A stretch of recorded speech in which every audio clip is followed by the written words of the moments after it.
Houstono Rockets vidurio puolėjas ir Kinijos rinktinės lyderis Yao Mingas tikriausiai praleis ateinantį NBA sezoną. Aukštaūgiui bus atlikta pėdos operacija.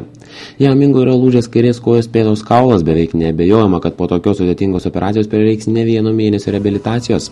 Dar praėjusį mėnesį Rockets ekipos gydytojas Tomas Clentonas didžiąją kinų sieną vadinamo krepšininko traumą įvardijo kaip didelę grėsmę tolesnei jo karjerai. 7 kartus NBA visų žvaigždžių rungtynių dalyvis traumą patyrė vakarų konferencijos pusfinalio rungtynėse prieš Los Angeles Lakers komandą gegužės 8-ąją. Per operaciją krepšininko pėdos kaulai bus sutvirtinti specialiais varžtais. Dr. Clentonas Yao Mingo situaciją palygino su lietuvio Žydrūno Ilgausko patirtimi. Clevelando Cavaliers vidurio puolėjas iškentė ne vieną tokią operaciją. Ilgauskas buvo patyręs skausmingas abiejų pėdų traumas, tačiau po ilgų reabilitacijų lietuvis sugebėjo atsistoti ant kojų ir tapo vienu geriausių rytų konferencijos ir apskritai visos NBA lygos vidurio puolėjų. Ilgausko operacijos, kai jo pėdos taip pat buvo sutvirtintos specialiais medicininiais varžtais, iki šiol laikomos pavyzdiniu tokių traumų gydymo metodu. Yao Mingas paskutinėjame sezone vidutiniškai rinko po beveik 20 taškų ir sugriebdavo beveik 10 kamuolių.